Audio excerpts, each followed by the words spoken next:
Hello, good morning students.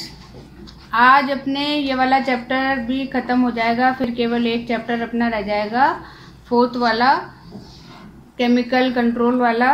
अब यहाँ पे देखो, जो मंडे को अपन ने फर्स्ट चैप्टर का हाफ टेस्ट ले लिया था और हाफ में लूँगी मंडे को और स्टार्टिंग में तो आपको छोटे क्वेश्चन से दूंगी, लेकिन दो आपको जो मेथड है, अब मेथड आपको याद करने चालू करने पड़ेंगे।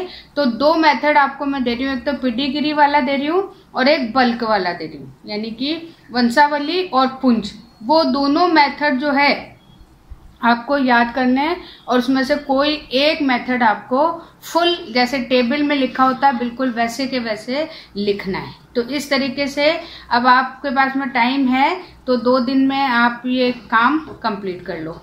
अब देखो, अपन यहाँ थोड़ा सा छोटा सा टॉपिक बच रहा है, मधुमक्खी पालन या एपीकल्चर।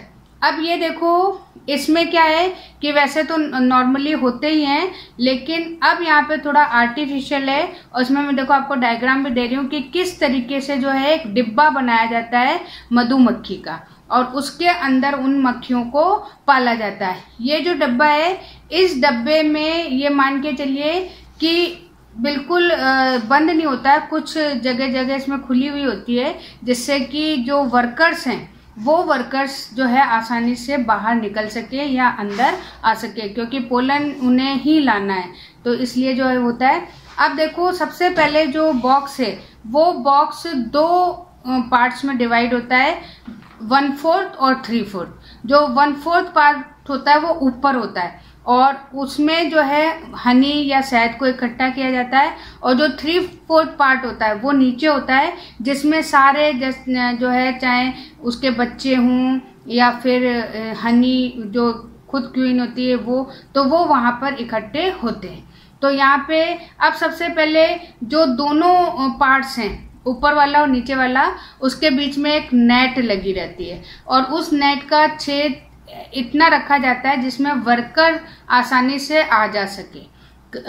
बड़ा नहीं होता है, क्योंकि अगर वहाँ पे क्वीन अंदर चली गई, रानी अंदर चली गई, तो वो उस हनी वाले में भी अंडे दे देगी, इसलिए जो है इतना छोटा रखा जाता है जिससे केवल वर्कर्स वहाँ पर जाके शहद को इकट्ठा कर सकें। फिर उसके बाद में देखो, एक जो लोअर वाला होता है उसमें एक छोटा सा छेद होता है, उस छेद से जो वर्कर है वो बाहर निकल सकता है या अंदर आ सकता है। तो इस तरीके से जो है इस बॉक्स को बनाया जाता है। फिर यहाँ पे जैसे कि छत्ते में या इसके जो हाइव होता है उसमें आपने देखे थोड़े ब्लॉक्स से बने होते हैं, तो यहाँ पर भी जो है वैक्स के ब्लॉक्स बनाए जाते हैं, जिसके अंदर जो है इसके बच्चे हैं या जो भी है वो वहाँ पर रहते हैं। तो बिल्कुल जैसा नेचुरल होता है उसी तरीके से अंदर इसको बनाया जाता है। अब देखो, यहाँ पे इस बॉक्स के अलावा कुछ और स्पेशल टाइप के भी एपरेटस हैं जो कृत्रिम या आर्टिफिशियल एपीकल्चर में काम में लिए जाते हैं।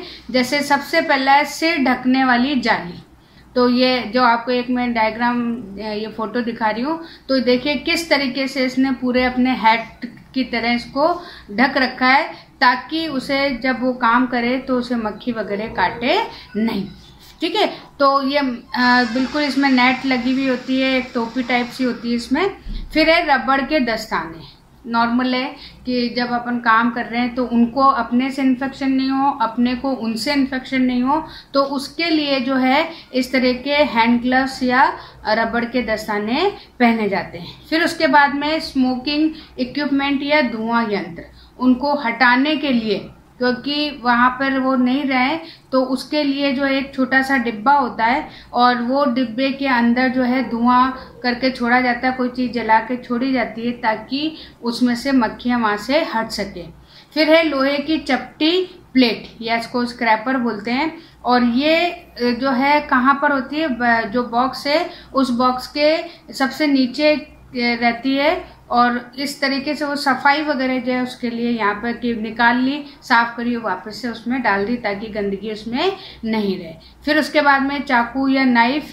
तो ये जो चाकू या नाइफ है ये इसलिए यूज़ किया जाता है क्योंकि वो वैक्स की प्लेटें उन प्लेटों से जो है शहद निकाल सकें, हनी निकाल सकें, तो इसको गर्म करके जो है उस पर लगाते हैं ताकि उसमें छेद बन जाता है या उसका मुंह खुल जाता है और वहाँ से शहद आने लगता है। फिर उसके बाद में जो इम्पॉर्टेंट है वो है शहद निकालने का उपकरण, हनी एक्सक्रेटिंग इक्विपमेंट। ये जो होता है, जैसे अपन दही से मक्खन निकालते हैं तो एक वो एपरेटस होता है, तो उसी तरीके से यहाँ सेंट्रीफ्यूज करने के लिए या अपकेंद्रण करने के लिए यहाँ पे एक मशीन होती है, उसमें इनको प्लेट्स को रख दिया जाता है और वो घूमती है और घूमने के बाद में उसमें से शहद जो है बाहर निकल कर आ जाता है। तो इस तरीके से जो है इसको काम लिया जाता है और बिल्कुल ऐसा लगता है जैसे कोई नल से पानी निकलता है, उसी तरीके से इस जो एपरेटस है उससे जो है उसमें टोटी भी लगी होती है और उससे शहद है वो बाहर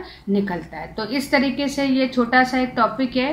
अब देखो कि इनका स्टार्टिंग ये अपन कैसे करते हैं कि मधुमक्खियों को प्राकृतिक छत्ते से पकड़कर कैसे लाते हैं। तो उसके लिए अपन क्या करते हैं कि इनका एक स्पेशल टाइम होता है, जबकि ये जिसे बोलते हैं प्रवास या ऐसे वो बोलते हैं स्वार्मिंग, तो वो जो टाइम है उस टाइम पे जो है इनको नेचुरल उनके हाइव से पकड़ा जाता है। ये माइग्रेट होती है उस समय, तो वहां पर किया जाता है। और इसके लिए क्या करते हैं कि जो अपना आर्टिफिशियल हाइव बना रहे हैं उस हाइव के अंदर जो है कुछ ऐसा शहद जैसा या शरबत जैसा पदार्थ है वो पदार्थ लगा देते हैं, तो उसकी वजह से ये धीरे धीरे वहां पे अट्रैक्ट या आकर्षित होने लगते हैं और फिर उनको जो है इकट्ठा करके उस बॉक्स के अंदर डाल दिया जाता है। अब यहाँ पे देखो एक चीज का बहुत ध्यान रखना है कि जो इसकी रानी है या जो क्वीन है उस क्वीन को जो है हर साल बदला जाता है। इसलिए बदला जाता है